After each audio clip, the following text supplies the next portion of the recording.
Hi, Mick Kane here from Centromax. I'm the inventor of the machine. I designed it a number of years ago to help people do PNF and extended static stretching. It's a very versatile piece of equipment.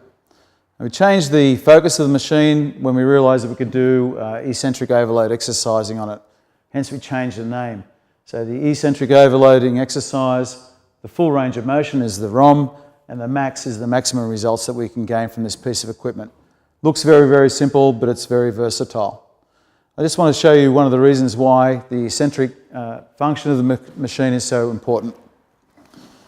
We see here, this is a force length curve that we apply for any muscles, so that we can see when the length is short, for example here on the biceps, that the amount of force that we can produce is quite low. As we move out to the midpoint where the strength is quite high, there's a point there, and out here to our extension point, the full length, the long length, that the force we can produce is quite low. So this produces us a force length curve.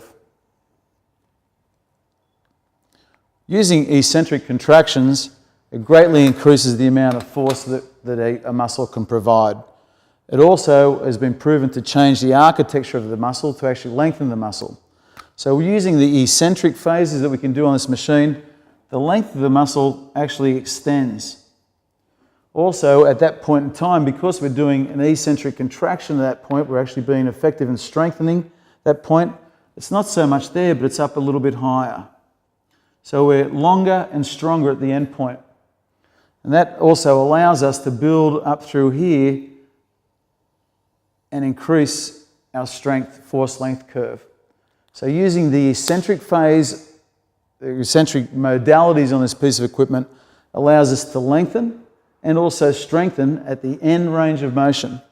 And this point here, the end range of motion, is where athletes are injured and where we can start to produce a greater force curve for greater performance. Thank you.